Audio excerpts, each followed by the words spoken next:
찬송가 366장 찬양드립시다. 찬송가 367장입니다. 367장.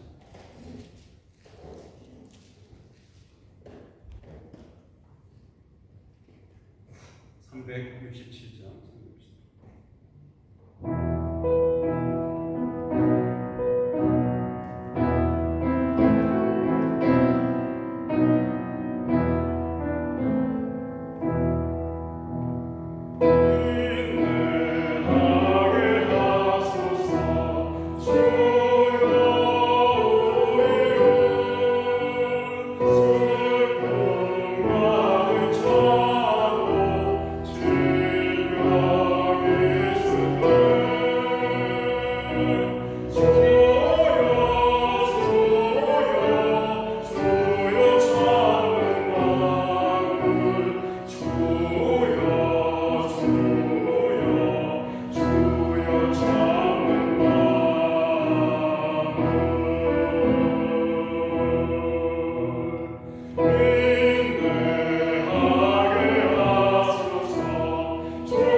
말씀을 자세히 읽겠습니다. 사도행전 1장 6절에서 26절 말씀을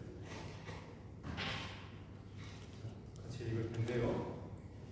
본문 말씀 다 읽을 때 우리 모두 일어서실 수 있는 분을 일어서셔서 경건한 마음으로 거룩하게 주여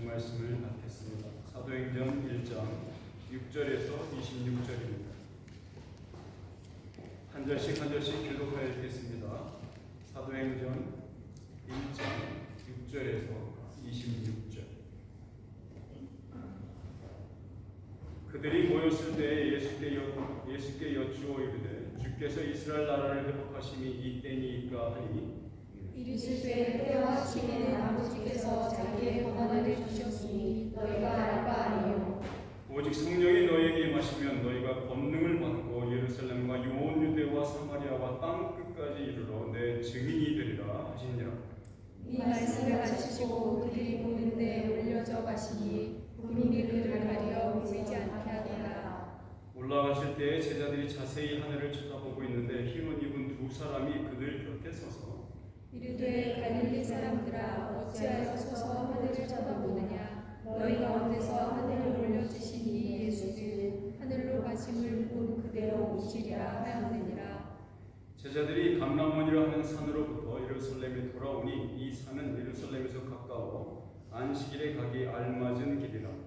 들어가 그들이 요한의 다락방으로 올라가니 베드로, 요한, 야고보, 안드레와 빌립, 도마와 바돌로메, 마테와 및 알페오의 아들 야고보, 셀로신 시몬, 야고보의 아들 유다가 다 거기 있어. 여자들과 예수의 어머니 마리아와 예수의 아우들과 더불어 마음을 같이하여 오로지 기도에 힘쓰더라.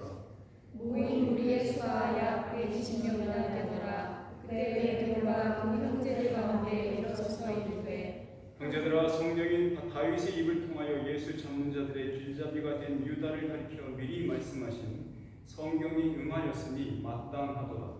이 사람은 본래 예수와 함께 참여하여 이 징후의 한 부분을 맡았던 자라. 이 사람이 불의의 삭스로 밭을 사고 후에 몸이 곤두박질하여 배가 타져 창자가 다 흘러나온지라. 이 일이 예루살렘에 사는 모든 사람에게 알려져 그들의 말로는 그 밭을 아겔다마라 하니 이는 피밭이라는 뜻이라. 시편에 기록되었으되 그의 거처를 황폐하게 하시며 거기 거하는 자가 없게 하소서 하였고 또 일렀을 때 그의 직분을 타인이 취하게 하소서 하였도다.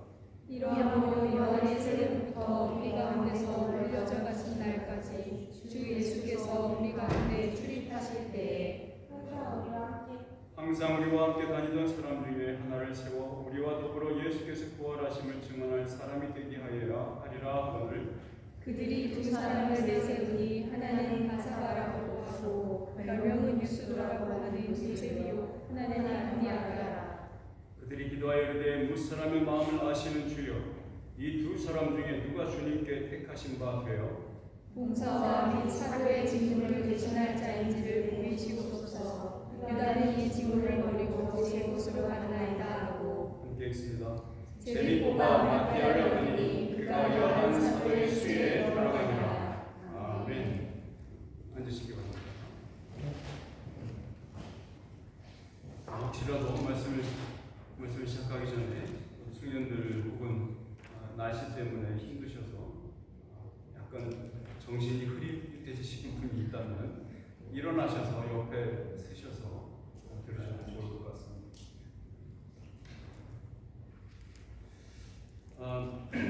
아시는 것처럼 지난 목요일 혹은 금요일 정도가 예수 그리스도의 승천하신 날을 기념하는 날입니다. 이 예수 그리스도의 승천일은 가톨릭에서는 아직도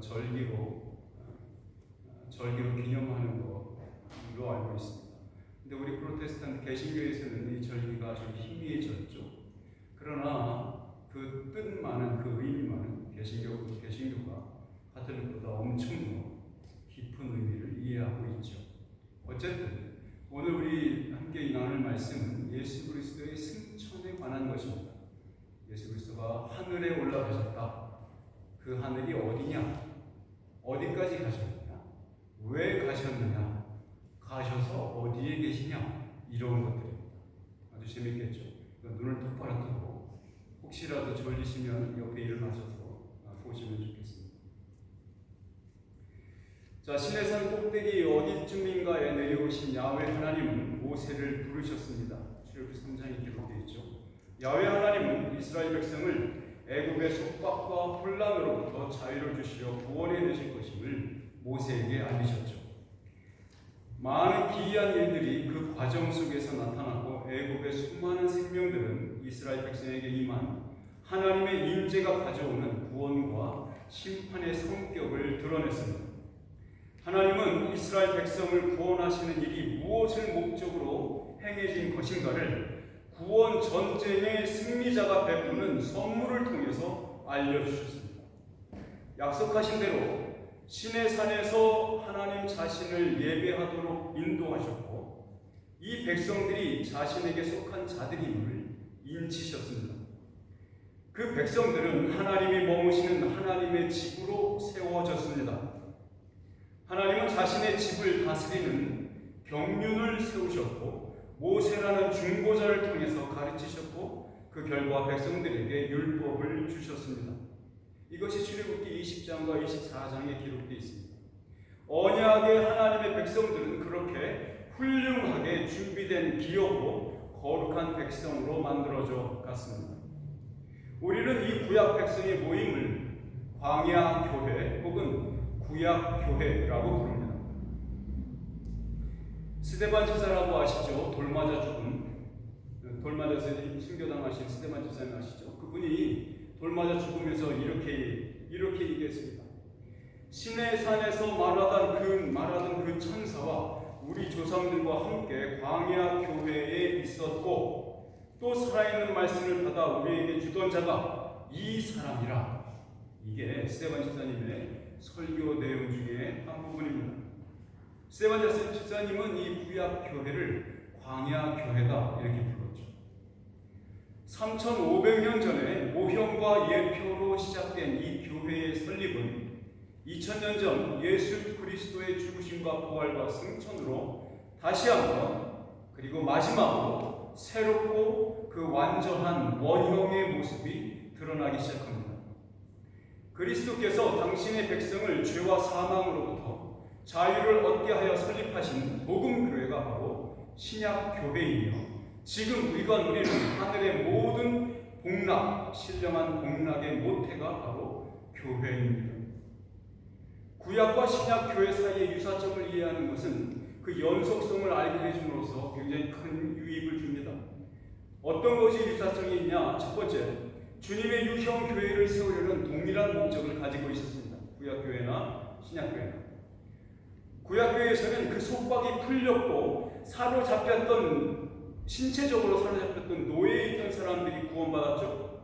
신약에서는 허물과 죄로 죽었던 죄와 사망의 법에 매였던 자들이 구원받은 이야기로 유사성을 갖고 있죠. 세 번째는 먼저 언약의 사자가 홀로 내려온 다음에 올라갈 때는 천사에게 둘러싸여서 영광스럽게 귀환하는 것이 신의 산에서 보여준 것과 바로 이 시온산에서 드러나는 일이 같습니다. 마지막은 선물, 즉 구약교회에 율법을 주셨어요. 그 선물로 주신 것과 신약교회에서는 은혜의 영을 주시는 것이 유사합니다. 아주 똑같죠. 그 구조와 순서에서 아주 같습니다. 다른 점이 있습니다. 그러나 다른 것, 연속되지 않고 단절되는 것은 분명히 있습니다. 무엇이냐면 광야교회는 실제로 노예로 잡혀있던 사람들이 애굽의 속박으로부터 벗어났죠. 그런 반면에 복음교회는 때가 찬 구원의 경륜을 통해서 자유를 얻은 자들이기에 구원의 감격, 즉 은혜를 받음으로 말미암아 누리게 되는 그 권리, 그리고 그 정서의 깊이가 또한 그 깊이와 대상의 넓이가 비교 불가할 만큼 차이가 나는 것입니다. 이해하셨죠? 구약교회에서는 애굽에서 종로를 타던 노예 생활하던 사람들을 직접적으로 구해냈었잖아요. 그래서 자유인을 만드셨어요. 그래서 그들이 경험하는 기쁨은 노예로 있다가 자유인이 된 기쁨이야. 우리가 누리는 신약교회가 누리는 기쁨은 무엇이냐? 허물과 죄로 죽었다가 죄와 사망의 법에 매여 있다가 풀려나는 그 기쁨을 가지고 있는 것입니다. 그런데 그 기쁨이 단지 우리만이 아니라 우주적인 기쁨인 거야. 예를 들어서 구약교회에서는 누가 구원을 받았습니까? 네, 애굽에 살고 있던, 애굽에서 종놀이하던 이스라엘 백성들 아닙니까? 그런데 지금 그 구원의 넓이가 얼마나 넓어졌는지 아십니까? 온 우주를 덮지 않습니까? 온 세상을 덮고 있지 않습니까? 그 모든 세상에 주님의 교회가 되어 있지 않습니까? 그러니 그 깊이와 넓이와 그 높이가 비교 불가인 거죠. 이것이 차이점입니다. 에베소서 1장 9절에 10절에서 이렇게 말합니다. 그 뜻의 비밀을 우리에게 알리신 것이요 그의 기뻐하심을 따라 그리스도 안에서 때가 찬 경륜을 위하여 예정한 것이니 하늘에 있는 것이나 땅에 있는 것이 다 그리스도 안에서 통일되게 하려 하십니다. 보시죠. 다 모든 만물이 그리스도 안에서 통일되게 하려는 것이 신약 교회의 선물이다 이 말입니다. 신약 교회를 통해 세우신 예수 그리스도의 구원으로 말미암아 세워진 신약 교회가 받는 선물이다 이 말입니다. 그러니 구약 교회 내 시내산 애굽에서 풀려난 종들이 누렸던 거하고 차이가 얼마나 큰 건지 여러분 아시겠죠? 두 교회가 설립되어 운영되기 시작하는 모습에서는 그 구조와 순서가 있어서 순서에서 굉장히 유사합니다. 구약 교회는 신약 교회를 예표하는 상징으로 주어졌기 때문입니다. 오늘 본문 말씀은 바로 이 예수 공동체가 신약 교회로서 설립되어서 교회 활동을 시작한 바로 그 첫 한 주간의 이야기입니다. 다시 잘 들으세요. 오늘 우리가 읽은 사도행전 1장 말씀은 신약 교회가 세워진 그 날로부터 예수 성령 강림하시는 그 날까지의 첫 주간, 첫 한 주간의 이야기가 사도행전 1장입니다. 이 짧은 시간을 통해서 설교자로서 여러분에게 바라는 것이 하나가 있다면 이것입니다. 오늘 우리 이 범용 한인 교회가 사도적 전통을 계승하는 신약 교회라면 또한 이 시대를 위하여 보냄받은 제사장 교회가 되기 위해서는 무엇을 구비해야 하고 어떻게 준비해야 하는지 배울 수 있는 복된 시간이 되기를 바라는 것입니다. 아시겠지만 사도행전은 누가가 쓴 것으로 알려져 있습니다. 그래서 누가복음의 마지막 부분을 살펴보는 것은 오늘 사도행전 1장을 이해하는 데에서 큰 도움이 될 것입니다. 누가복음 맨 마지막 10절이 이렇게 기록되어 있습니다. 우리 누가복음 찾으시죠? 누가복음 24장에 있는 말씀으로 한번 볼까요? 누가복음 마지막 장 24장입니다. 44절로 53절까지를 한번 읽어봅시다. 44절로 53절 우리 같이 한번 읽읍시다. 큰 소리로 시작.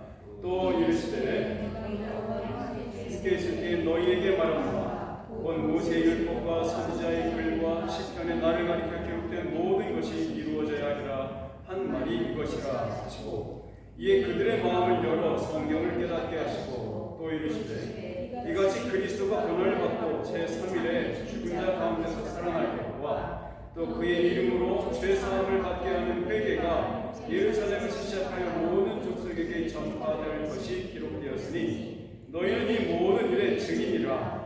볼지어다 내가 내 아버지께서 약속하신 것을 너희에게 보내리니 너희는 위로부터 능력으로 입혀질 때까지 이 성에 머물라 하시니라.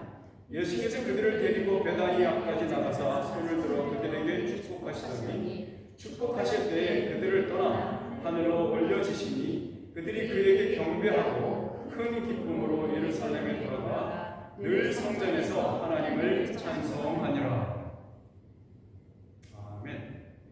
자, 부활하신 예수님은 하늘로 올라가시기 전에 제자들에게 마지막으로 말씀을 가르치시며 명령하셨습니다. 오순절날 설파된 베드로의 설교의 내용을 보면 지금 우리가 읽은 예수님께서 마지막으로 당부하신 내용들을 얼마나 잘 따르고 있는지 보여주고 있죠. 그만큼 제자들이 경험한 예수님과의 마지막 며칠은 잊을 수 없는 시간이 되었음을 의미하죠. 예수님은 성부 하나님이 약속하신 성령을 보내실 것이니 그때까지 이 예루살렘 성을 떠나지 말고 있으라고 명령합니다. 누가복음의 마지막 부분에 의하면 제자들은 예수님의 승천을 목격하고 큰 기쁨으로 예루살렘 성으로 돌아왔고 늘 성전에서 찬송했다고 말하고 있습니다. 자, 오늘 본문 말씀 사도행전 1장에 있는 말씀으로 다시 돌아갑니다. 자, 사도행전 1장 말씀의 기술에 따르면 제자들은 예수님께 이렇게 질문했습니다. 오늘 읽으신 사도행전 1장 6절 말씀이죠. 6절이 이렇게 말합니다. 그들이 모였을 때 예수께 여쭈어 이르되 주께서 이스라엘 나라를 회복하심이 이때니까 하니. 아마도 제자들은 죽음을 이기시고 살아나신 예수님께로부터 이 세상을 심판하는 임금으로 나서심으로써 다윗 시대의 이스라엘처럼 세상을 호령하실 때가 그때가 된 것이 아닌가요? 라는 의미로 물은 것 같습니다. 왜냐하면 이 질문에 대해서 예수 그리스도께서 7절에서 이렇게 답하시기 때문입니다. 7절 보죠. 이르시되 때와 시기는 아버지께서 자기의 권한에 두셨으니 너희가 알 바 아니요. 자, 그러니까 예수님께서 부활하신 이때, 즉 지금이 바로 그 옛적 다윗 왕이 세상을 휘어잡고 호령했던 이스라엘의 영광을 다시 찾을 수 있는 그 적절한 시기가 아닙니까? 라고 제자들이 물어본 거예요. 거기에 대해서 예수님이 뭐라고 말합니까? 그 때와 시기는 아버지 소관이다, 이렇게 답한 거예요. 참으로 지금 예수님께서 하시고자 하시는 일과는 괴리감이 큰 질문이고, 더불어서 이것은 예수 그리스도의 관심사가 아닌 거죠. 그토록 마음을 열어서 말씀을 깨닫게 해줬다고 기록되어 있죠. 그러나 여전히 갈 길이 멉니다. 왜냐하면 예수님은 교회를 위하여 하늘로 곧 올라가셔야 했고, 또한 승천 이후에 주님께서 설립하신 교회에 성령을 선물로 보내시는 일에 몰두하고 계셨기 때문입니다. 자, 누가복음에서 이렇게 기록되어 있었죠. 증인이 되기 위해 위로부터 능력으로 입혀지는 때까지 기다려라. 이 묘사는 우리가 읽었던 사도행전 1장에 나타나는 성령이 너희에게 임하시면 너희가 권능을 받고 예루살렘과 온 유대와 사마리아와 땅끝까지 이르러 내 증인이 되리라라는 구절과 같은 내용이죠.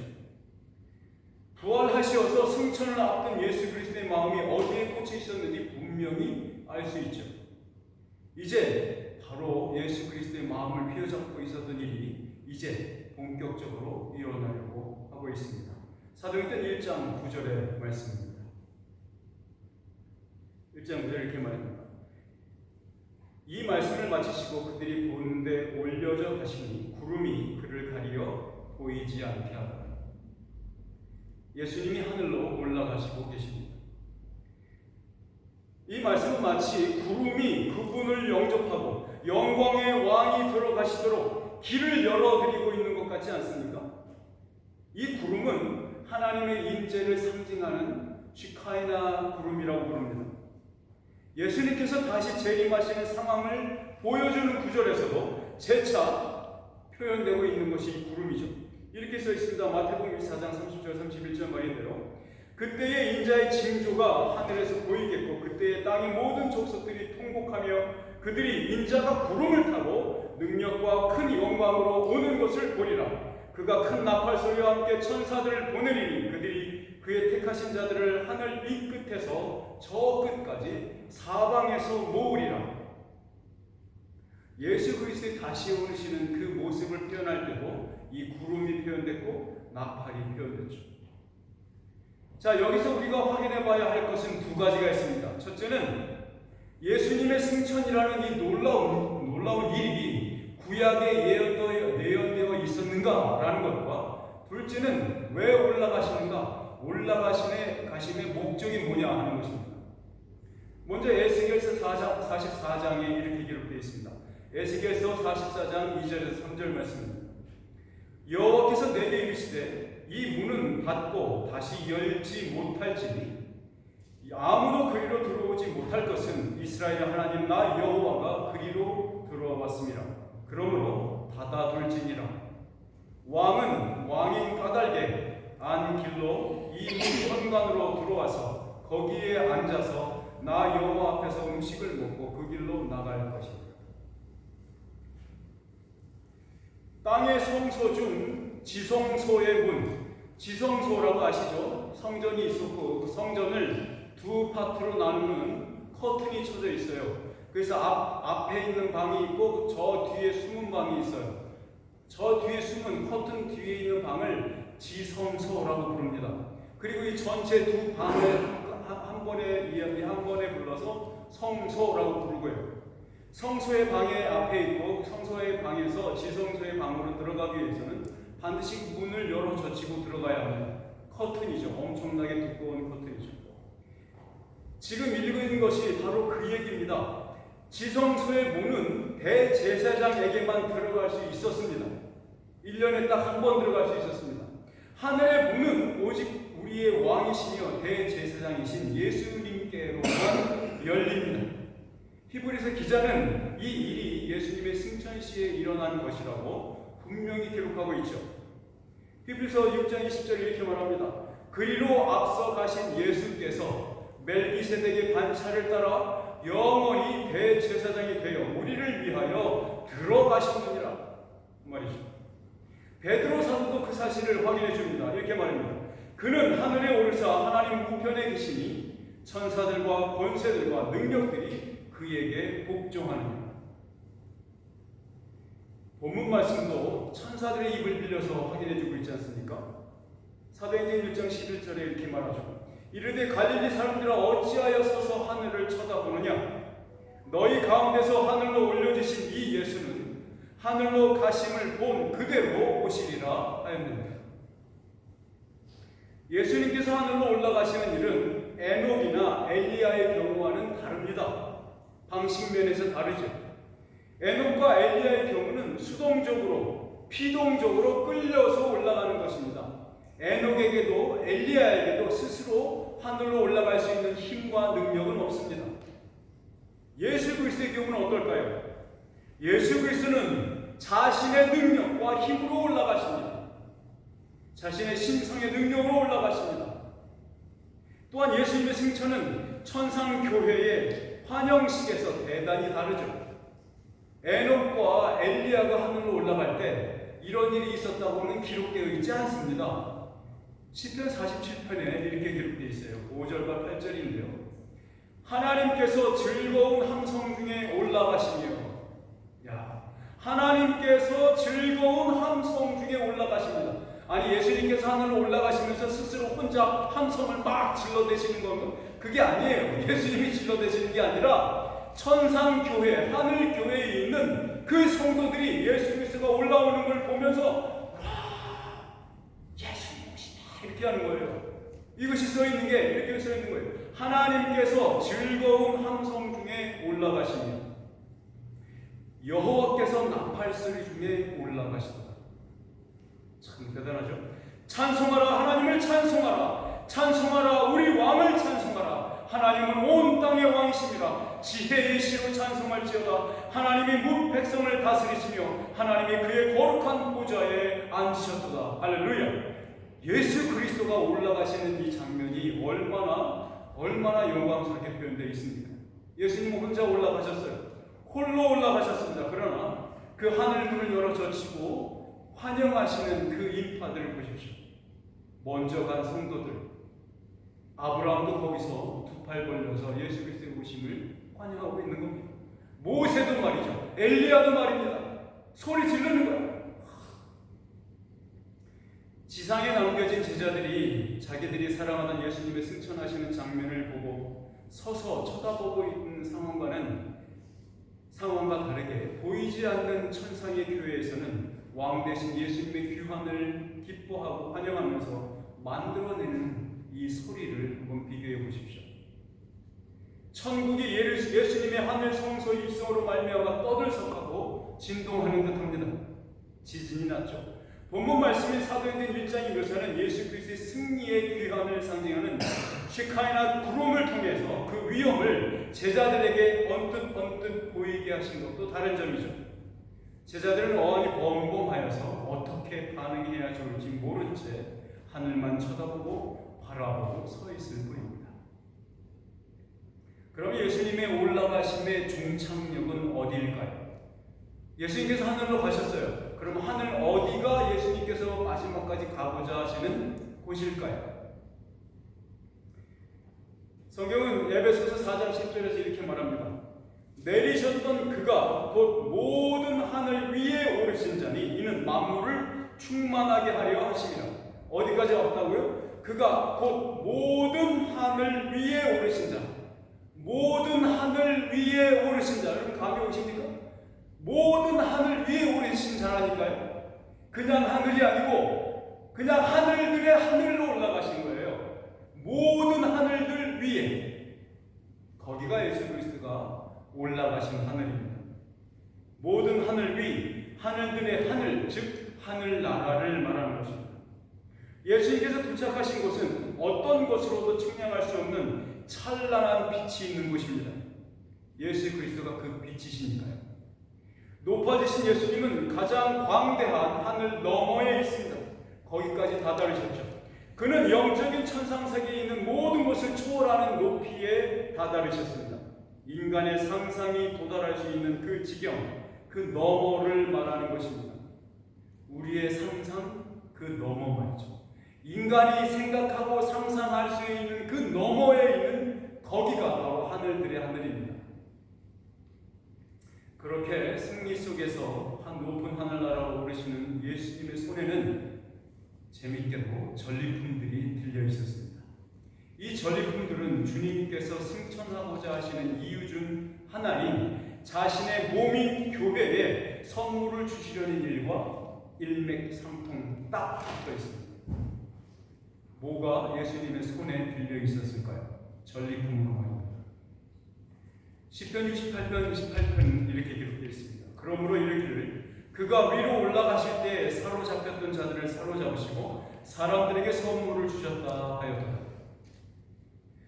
자, 예수님은 그에게 맡겨진 의의 포로, 즉 우리들뿐만 아니라 그의 백성들이 이 교회 속에서, 이 세상 속에서 구원의 삶을 살 때에 더 이상의 어떤 협박도, 어떤 괴롭힘도, 어떤 족쇄도 되지 못하도록 이 전쟁 포로들의 수급을 또한 가지고 올라가십니다. 여러분, 수급이라고 할 때 무슨 말인지 아십니까? 수급? 우리나라 조선시대나 이런 데 사극을 보시면 전쟁에서 이기잖아요. 그러면 이기면 그 죽은 상대의 적군들 있지 않습니까? 이 적군들의 목을 매죠. 이렇게 목을 매가지고 이 목만 따로 관에 싸가지고 딱 챙겨갑니다. 그러면 본토에 돌아가면 이게 돈이 돼요. 엄청난 돈이죠. 자, 예수님의 손에 들린 게 뭐라고요? 죽음이라는 것, 예수님의 죽음으로 죽이신 죽음, 그 수급이에요. 죽음의 수급. 또 무엇을 가져가셨습니까? 율법의 수급을 가지고 올라가십니다. 이제 율법은 더 이상 주님의 백성들을 고소하지 못합니다. 그리고는 율법은 더 이상 사탄에 의해서 화살로 쓰임받지 못합니다. 예수님께서 그 율법을 완성하셨기 때문입니다. 예수님께서 손에 잡고 올라가는 것 또 하나가 뭐 있습니까? 지옥입니다. 지옥의 형벌과 두려움이 사람들을 두려움에 떨게 했습니다. 사람이 죽기 싫어하고 두려워하고 그것으로 말미암아 율법에 매인받고 그것으로 말미암아 죄와 사망의 노예가 되어 살고 있었습니다. 예수님께서 그것을 해결하시고 그것을 죽여버리시고 이제 지옥의 수급을 베어서 손에 들고 올라가셨습니다. 저는 이렇게 아주 적나라한 표현들을 하고 있는데 여러분들의 표정은 어찌 그렇게 평온합니까? 이 적나라한 이 수급을 대문 달고 올라가는데 어쩜 이렇게 얼굴들이 평온하신지 모르겠습니다. 저보다 굉장히 우리가 담력이 세신 것 같습니다. 마지막으로는 뱀의 머리입니다. 예수님이 십자가로 그 머리를 상하게 해서 완전히 부서뜨린 뱀, 사탄의 머리입니다. 뱀의 머리를 들고 올라가십니다. 기억하시죠? 다윗이 골리앗과 싸워가지고 이겨가지고 말이죠. 돌팔매 있잖아요. 물팔매였나? 물팔매? 돌팔매? 하여튼 이게 팍 던지는 돌 있지 않습니까? 그걸 던져가지고 막박에 빵 맞춰가지고 팍 들어가, 얼마나 세게 던졌는데 팍 들어갔잖아요. 안으로 팍 들어가서 완전 기절했는지 쓰러진 상태에서 골리앗의 지 칼을 빼가지고 다윗이 큰 칼인데 무거운 걸 빼가지고 그 칼로 골리앗의 머리를 확 베버리잖아요. 그리고 머리를 대롱대롱 들고 다니는 거예요. 이렇게. 그러고서 이스라엘 군대 앞가가지고 내가 이겼다! 그 자랑하고 있습니다. 바로 그것이 지금 예수님께서 하늘로 올라가시면서 자기의 손에 이 수국들을 들고 올라가시는 거예요. 그러면서 하나님 앞에 자랑하는 겁니다. 온 천상 교회 앞에 자랑하는 겁니다. 그가 자신이 어떻게 승리했으면 이겨냈는지 말이죠. 그러므로 예수 그리스도의 십자가, 그 승리의 결과와 그 효과는 오늘 사는 우리 이 교회가 오롯이 받는 선물이 됩니다. 주님의 몸된 교회는 부활하시어 승천하시는 예수님의 소나기에서 이 전쟁에서 벤 적들의 장수의 목이 그 소나기에 들려있는 한 영원한 보호 속에 들어있는 것입니다. 왜냐하면 그것들의 허리가 끊겨져 힘을 잃었기 때문이며 보다 더 중요하게 여전히 보좌에 앉아서 우리를 위해 간구하시는 주님의 소나기에 잡혀있기 때문입니다. 옴삭달싹 못합니다. 더 이상 그것들에게는 희망이 없습니다. 골로새서 2장 15절에서 이 부분을 이렇게 묘사합니다. 통치자들과 권세들을 무력화하여 드러내어 구경거리로 삼으시고 십자가로 그들을 이기셨느니라. 그럼 왜 올라가시는 걸까요? 두 가지로 말할 수 있습니다. 첫째, 하나님 우편에 앉으시려고 올라갑니다. 두 번째는 성령님을 보내주시려고 올라갑니다. 자, 그러면 하나님 우편에 앉으시는 일이 우리와 실제적으로 어떤 연관이 있는지 알아야 되겠죠? 성육신 하셔서 사역하는 동안에는 예수 그리스도 자신이 스스로를 비워서 사람의 모양으로 계셨습니다. 이제 그분은 능력으로 하나님의 아들로 선포되셨습니다. 그가 곧 우리 주 예수 그리스도이십니다. 로마서 1장 4절에 있습니다. 예수 그리스도의 신성은 그동안 가리워져 있었고 스스로 절제되어 있었습니다. 하나님 우편에 하나님의 보좌에 앉으신다는 것은 통치자의 자리요 중보자의 자리를 능력으로 얻어내셨다는 것을 말하는 겁니다. 그분은 실제적인 통치권 혹은 주권적인 능력을 직접 행사할 권한이 하나님과 인간 사이의 중보자이신 성자 예수님에게만 합당한 일이며 또한 그분에게만 속한 것임을 말하는 겁니다. 시편 110편 1절에 이렇게 말합니다. 여호와께서 내 주에게 말씀하시기를 내가 네 원수들로 네 발판이 되게 하기까지 너는 내 오른쪽에 앉아있으라 하셨다. 이게 누가 누구에게 말했다고요?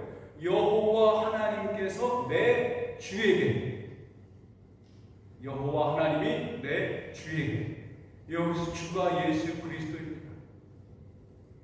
단순히 인간으로서만이 아니라 하나님으로서 심판주의 자리에 앉아 계시는 겁니다. 그것이 하나님의 오른편에 앉아 계시는 이유이고 오른편이 갖는 상징입니다. 히브리서 기자가 이렇게 표현하고 있습니다. 지금 우리가 하는 말의 요점은 이러한 대제사장이 우리에게 있다는 것이라. 그가 하늘에서 지극히 크신 이의 보좌 우편에 앉으셨으니 중보자인 대제사장이 앉아야 할 자리입니다. 그것이 하나님의 우편의 자리입니다. 심판주요 대제사장이신 중보자의 자리가 하나님 우편이라는 겁니다.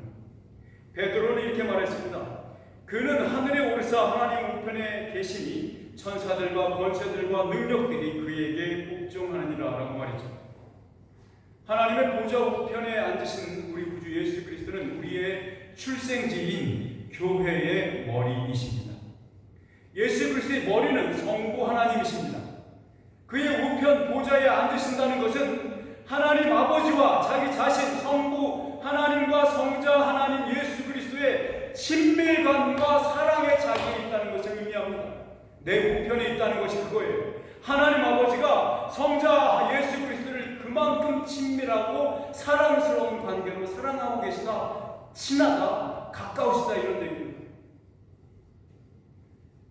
그러므로 예수님께서 우편 보좌에 앉으신 이유는 당연히 그의 교회인 우리에게 자신이 가지신 은혜와 영광의 충만함을 우리에게 전달하시려는 의도입니다. 지금 이 세상을 사는 우리 교회에게는 은혜를 베푸시고 있습니다. 그리고 다음 세상에 예수 그리스도를 만날 그 교회에게는 예수께서 무엇을 주고자 하십니까? 네, 영광을 주고자 하시는 것입니다. 출애굽기 28장 9절 12절에서 이렇게 있는데요. 이 말씀은 참 중요하고 재밌는 말씀이라 우리가 한번 찾아서 읽으면 좋겠습니다. 출애굽기 28장 9절에서 12절입니다. 창세기 출애굽기 28장 9절에서 12절. 평소에 쓰지 않는 단어들이 좀 있으니까 주의해서 읽어보시면 좋겠습니다. 9절에서 12절 같이 한번 크게 읽겠습니다. 시작. 포마노 2개를 가져다가 그 위에 이스라엘 아들들의 이름을 새기되 그들의 나이대로 6 이름을 한 보석에 나머지 6 이름은 다른 보석에 새기라. 보석을 새기는 자가 도장에 새김같이 너는 이스라엘 아들들의 이름을 그 두 보석에 새겨 금태에 둘리고 그 두 보석을 에봇의 두 어깨 바지에 붙여 이스라엘 아들들의 기념 보석을 삼되 아론이 여호와 앞에서 그들의 이름을 그 두 어깨에 메어서 기념이 되게 할지며. 이 옷이 에봇이라는 것은 조끼 같은 걸 말합니다. 이런 조끼, 긴 조끼거든요. 이게 짧은 조끼가 아니라 긴 앞치마인데 좀 긴 앞치마라고 생각하시면 되겠어요. 그걸 에봇이라고. 근데 그 에봇이 어떻게 장식되어 있는지를 써놓은 거예요. 근데 이 에봇은 누가 입고 갑니까? 대제사장이 1년에 한 번 지성소에 들어갈 때 입고 가는 것이에요. 그런데 이 대제사장이 지성소에 이것을 입고 들어가는 것은 기도할 때 입고 들어가는 이유가 뭘까요? 바로 여기에 써있는 지파들의 이름을 기억하기 위해서입니다. 이스라엘 12지파 중에서 6지파는 이쪽 보석에 6지파는 이쪽 보석에 기록해놨다고 써있잖아요. 우리가 지금 읽었지 않습니까? 이 에봇에 붙어있는 보석, 그 보석에 써있는 이름, 그 이름들을 가지고 하나님 존전의 앞에 지성소에 최고로 거룩한 그 지성소에 홀리스로 걸어 들어가는 것입니다. 예수님께서 하늘나라로 들어가시사 보좌 우편에 앉으시는 그 행동은 대제사장으로서 또한 교회의 머리로서 성부께서 주신 택함받은 모든 형제 자매의 이름을 상기시키시며 기념하고 계신 것입니다. 우리가 주님의 몸된 교회로서 서로의 이름을 기억하며 기도의 명단에 놓고 서로의 이름을 상기해 주는 것은 머리 대신 예수 그리스도의 행동을 따라하는 것입니다. 그러므로 그것은 교회가 해야 할 복된 행동입니다. 예수님께서 우리의 이름들을 기억하고 간구하시는 것이 끝이 아닙니다. 요한계시록 3장 21절에 이렇게 말하고 있습니다. 이기는 그에게는 내가 보좌와 함께 앉게 하여 주시기를 내가 이기고 아버지 보좌에 함께 앉은 것과 같이 하리라. 이게 무슨 약속입니까 도대체? 우리 주 예수께서 저와 여러분에게 거는 기대와 가치는 참으로 영광스럽고 우주적이고 무겁습니다. 뭐라고 약속합니까? 함께 하늘에 앉혀주신다고 약속하셨다고요. 예수님의 자리예요. 거기가 지금 하나님의 보좌에 앉은 예수님의 자리, 거기에 저와 여러분을 같이 앉자고 초대하시는 거예요. 내가 너를 같이 이 자리에 이 보좌에 앉게 해줄게라고 얘기하는 겁니다. 이기는 그에게는 내가 내 보좌와 함께 앉게 하여 주기를 내가 이기고 아버지 보좌에 함께 앉은 것과 같게 하겠다, 이렇게 약속하지 않습니까? 여러분, 이것이 예수 그리스도께서 저와 여러분을 향해서 꾸는 꿈입니다. 이게 예수 그리스도의 비전이에요. 어떤 직업을 가질까 그런 거 비전 말고, 그딴 거 말고요. 그런 건 선택은 뭐든 해도 됩니다. 그런데 이 비전은 바꿀 수 없어요. 이 비전은 누구도 무너뜨릴 수 없습니다. 예수님께서 저와 여러분을 향해서 가지신 비전이 뭡니까? 내가 너를 내가 앉은 이 보좌에 앉게 해주겠다는 꿈입니다. 우리가 그리스도와 함께 하늘들의 하늘 위에 그 장소에 앉아있을 것을 꿈꾸십시오. 그 꿈과 가치를 부여받은 존재로 오늘을 살아야 합니다. 우리는 우리가 그리스도와 함께 보좌에 앉을 자임을 잊지 않고 이 땅에서의 삶을 살아내야 하는 것입니다. 그러니 한 잔 술에 하룻밤 즐거움에 우리 삶의 가치를 벗을 수 없는 겁니다. 팔아버릴 수 없는 거예요. 그것은 창기의 삶과 다름이 없습니다. 우상숭배 삶이 그것이라고, 또한 삶을, 시간을 소비하는 것이라고, 허비하는 것이라고, 방탕한 것이라고 성경은 말하고 있지 않습니까? 전능하신 하나님께서 그리스도께서 품으신 소망과 기대보다 더 확실한 꿈이 있겠습니까? 사랑하는 여러분, 이것이 우리 모두의 꿈이 되고 비전이 되어야 합니다. 우리 주님은 자신이 품으신 우리를 향한 기대와 사랑과 소망을 그저 우리 자신의 책임으로만 떠넘기지 않습니다. 너 혼자 알아서 해라고 이렇게 하지 않아요. 그분은 우리에게 자기 대신 그 일을 이루실 것이라는 보증이고 또한 보혜사로 성령님을 보내주십니다. 요한복음 16장 7절에서 10절에서 이렇게 말합니다. 이 요한복음 16장의 말씀 참으로 중요하니까 한번 이거 펴서 한번 읽어봅시다. 요한복음 16장 7절에서 10절까지만 읽어봅시다. 7절에서 10절. 자, 우리 큰 소리로 한번 읽어봅시다. 시작. 그러나 내가 너희에게 실상을 말하노니 내가 떠나가는 것이 너희에게 유익이라. 내가 떠나가지 아니하면 보혜사가 너희에게로 오시지 아니할 것이요 가면 내가 그를 너희에게로 보내리니 그가 와서 죄에 대하여 의에 대하여 심판에 대하여 세상을 책망하시리라. 죄에 대하여라 함은 그들이 나를 믿지 아니하며 의에 예대하여라 함은 내가 아버지께로 가니 너희가 다시 나를 보지 못하며. 만에 하나 예수님께서 모든 의를 성취하지 아니하셨다면 예수 본인 자신도 천국에 들어가실 수도 없고 또한 천국에 머물러 계실 수도 없는 겁니다. 예수 그리스도가 보좌에 좌정하여 앉아 계신다는 것은 그가 우리 아버지 하나님의 의를 온전히 성취하셨고 그것으로 그 공의를 만족시키는데 그 남겨진 어떤 일도 없다는 뜻입니다. 완전하고 완벽하고 더 남은 일이 하나도 없다 이 말입니다. 완전히 이루셨다 이 말입니다. 성령님을 보내시기 위해서는 반드시 예수님께서 승천하셔야만 했습니다. 성부 하나님께서 성자 예수 그리스도를 세상에 보내셨듯이 예수님은 성령님을 교회에 보내십니다. 예수님께서 감람산에서 승천하시자 제자들은 곧바로 예루살렘에 있는 숙소로 돌아오고 있습니다. 사도행전 1장 14절로 다시 돌아가 봅시다. 사도행전에 있는 오늘 본문 말씀을 다시 또 펴주시고 14절에 이렇게 기록되어 있습니다. 사도행전 1장 14절입니다. 여자들과 예수의 어머니 마리아와 예수의 아우들과 더불어 마음을 같이하여 오로지 기도에 힘쓰더라. 이 구절은 우리에게 많은 것을 시사해 주는데요. 이미 단체 행동을 하는 모임이 이미 있었다는 걸 분명히 알 수 있겠죠. 또한 그들이 마음을 하나로 같이 하여서 유기체적 단합이 되어 있었다는 점입니다. 그리고 마지막으로는 그래서 그들 모두가 함께 기도에 매진하고 있었다 이 말입니다. 바로 이것이 첫 교회가 탄생한 첫 주간에 성령님이 오시는 오순절이 다가오기 전까지 이것을 교회가 하고 있었다는 것입니다.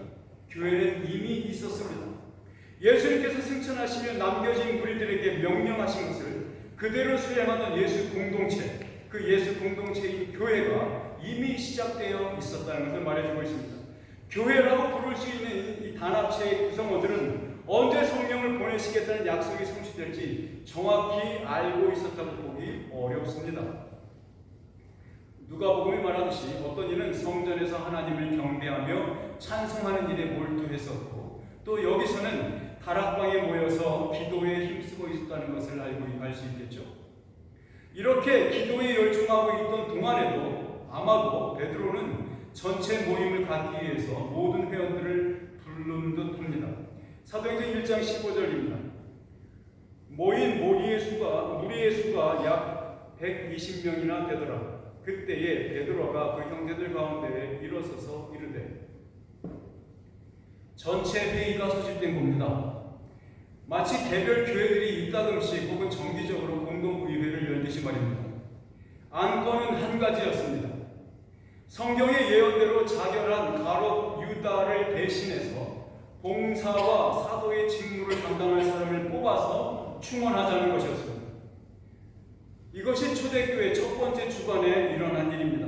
또한 기도로 성령님의 강림을 준비하며 기대하는 동안 교회가 행했던 일입니다. 베드로의 가룟 유다에 대한 관한 해석은 성경에 예언된 것이 성경대로 이루어진 일이었다고 베드로는 해석해주고 있죠.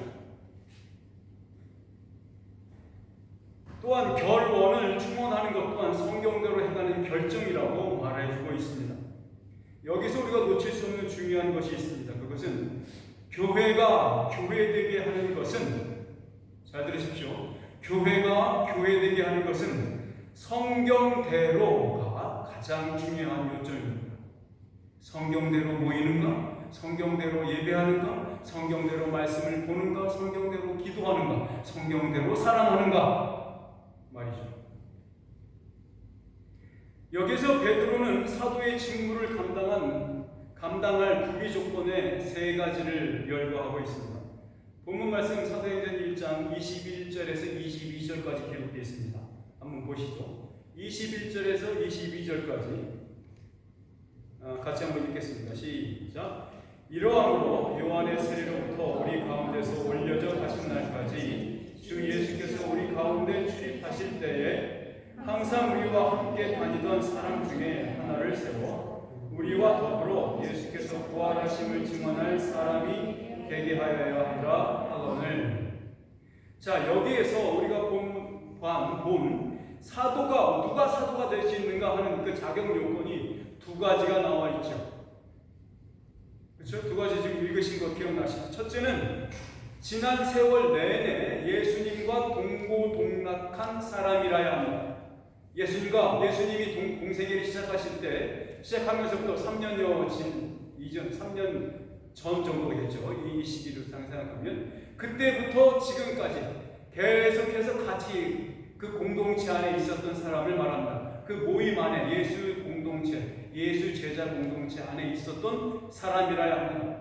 두 번째는 부활하신 예수님을 직접 목격하고 만난 자라야 합니다. 그러니까 부활하신 예수 그리스도를 목격한 사람이라야 사도가 될 수 있어요. 이 요건에 맞는 자를 두 사람이 찾았습니다. 두 사람이 있었어요. 한 사람의 이름은 요셉이었고 또 다른 사람은 마띠아라는 사람이었습니다. 자, 그런데 이 두 사람을 전부 다 두 사람 다 사도로 선택할 수 없었죠. 왜냐하면 결혼 한 자리만 비었기 때문이죠. 이 한 자리를 채워야 하니까 두 사람 다 할 수 없죠. 그 두 사람 중에 한 사람을 택할 때 이 너무 어려운 결정이죠. 그럴 때 이 베드로는 무엇을 선택했냐면 제사장들이 어려운 일에 봉착했을 때 어떤 것을 선택해야 될지 모를 때 했던 방법, 그 전통을 그대로 따옵니다. 그것이 제비 뽑는 겁니다.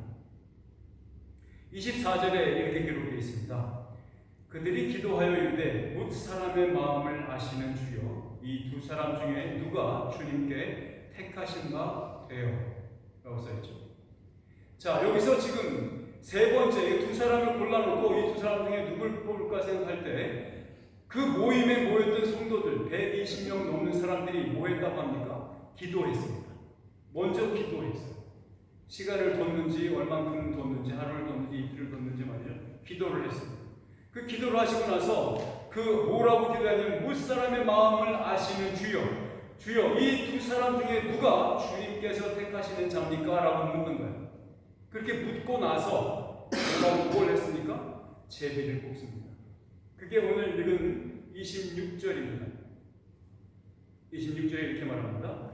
제비 뽑아 마띠아를 얻으니 그가 여한 사도의 수에 들어가니라. 그러니까 누가 사도가 될 것인가 세 가지의 요건이 있는데 아까 말한 첫 번째 요건은 예수님께서 공생애를 시작하시면서 돌아가실 때까지 죽어서 승천하실 때까지 그 모든 기간을 함께 했어야 한다. 두 번째는 예수님께서 부활하신 예수님을 만나본 사람, 목격한 사람, 손을 대본 사람, 이야기를 해본 사람, 그 두 번째 요건이 그겁니다. 그래야 사도가 될 수 있어요. 마지막 세 번째 요건이 뭡니까? 예수님께서 직접 선택하신 자입니다.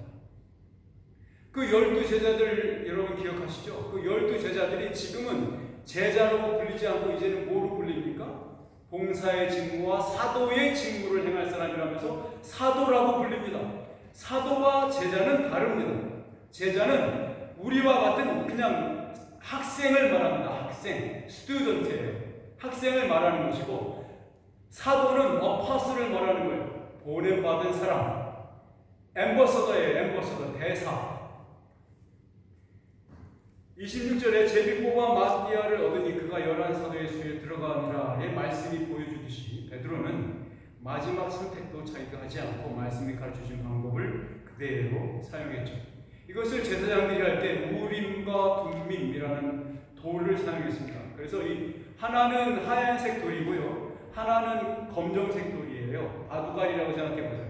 바두갈 크기에 주문은 좀 큰데 우림과 둠밈이라고 불렀어요. 그래서 그 두 가지를 한 주머니 안에 넣어요. 그리고 가슴에 넣고 그러다가 그것을 기도를 하고서 주님 내 손을 통해서 선택해 주십시오 하고서 기도를 하고 하나님께 자기가 손을 넣어서 그 모양과 이것은 다 똑같은 거예요. 일정한 거야. 구분할 수 없는 거야, 손으로는.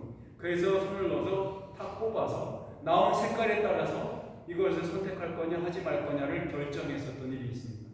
사도 베드로가 그 일을 그대로 전통을 이어받은 겁니다. 구약 교회를 12지파가 구성했듯이 신약 교회도 12사도가 그 대표자로 구성되는 겁니다.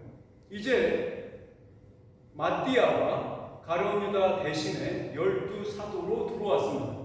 그래서 신약 교회라는 그릇, 그 그릇이 딱 아구가 맞고 완성이 된 것입니다. 지금까지 함께 살펴본 그 일은 그 그릇에 담겨질 성령님을 고대하면서 신약 교회로서 첫 번째 일주일을 보냈던 일이 바로 오늘 사도행전 1장의 이야기입니다. 지상에 보이는 지상교회는 무엇을 준비했으며 무엇을 스스로 구비시켰는지 우리는 봐야 합니다.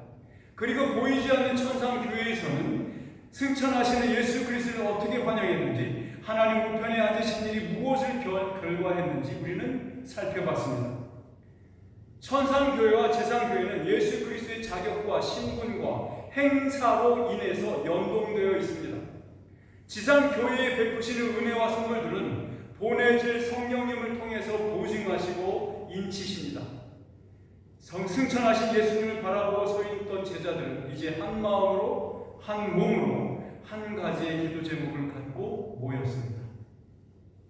언제 약속하신 성령이 오실지 몰랐으나 믿고 순종함으로 기다리고 있습니다.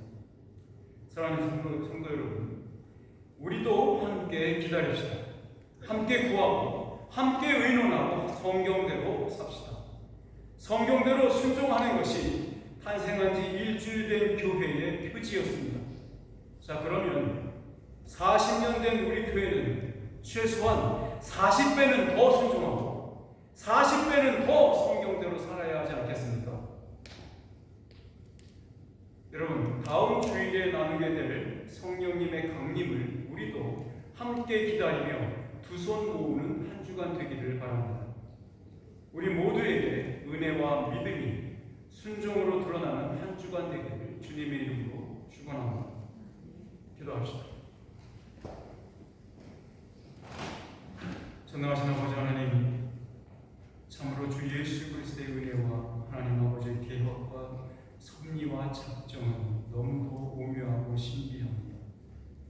너무도 큰 은혜와 너무도 큰 신비이기에 우리가 다 알 수는 없사오나 가르쳐 주신 대로 이해하고 성경대로 믿을 수 있도록 우리에게 순종의 영을 허락하여 주옵소서. 아버지 하나님, 이제 머리 숙인 형제자매들 머리 위에 주님께서 함께하시고 성령님으로 함께하여 주셔서 저들의 마음의 빛이, 저들의 마음의 문이 성령님께 활짝 열려 있도록 도우시고, 성령님은 저들의 마음을 지배하시고 절제시키시고 힘으로 말미암아 주 예수 그리스도에 속한 자녀들의 삶의 모습을, 그 직분을, 그 자격을, 그 자부심을 나타내며 살 수 있도록 축복하여 주시옵소서. 예수 그리스도의 이름으로 기도하옵나이다. 아멘. 자, 우리 모두 다 같이 일어나셔서 찬송가 476장 함께 찬송 드리겠습니다. 476장 찬송입니다.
전능하신 아버지 하나님, 우리 주의 형제자매들이 주님 앞에 성전에 나올 때에 빈손으로 나오지 아니하고 우리의 사랑의 징표를 주님 앞에 가지고 나옵니다. 하나님, 이 징표가 비록 적지만 이 모든 예물 속에 숨어있는 우리의 삶의 의미와 고백들을 받아 주시옵소서. 이것들이 쓰임 받을 때 하나님 열매 맺게 하시고 또한 거둔 대로 심은 대로 거두는 역사가 있게 하여 주시옵소서. 아버지, 바친 자의 손길을 기뻐하시며 기억하셔서 그들의 가정에 필요한 것들을 공급하시며 공개하여 주시기를 그치지 말아 주시기를 원합니다. 하나님께서 저들의 가정을 축복하시며 손길 하나하나를 축복하셔서 필요한 것이 늘 공급받고 부족함이 없도록 아버지, 이 세상에서 주님의 하늘나라의 복락을 누릴 수 있도록 인도하여 주시옵소서. 이제는 우리 주 예수 그리스도의 은혜와 하나님 아버지의 크신 사랑과 성령 하나님의 함께 하신 은총이 이제 주 예수 그리스도의 올라가심과 하나님 우편에 앉아 계시니 우리에게 얼마나 큰 복락이 되며 얼마나 큰 보증이 되는지를 기뻐하며 참으로 순종하며 나아가는 사랑하는 형제자매들 머리머리 위에 이제부터 영원토록 함께 있을지어다. 아멘.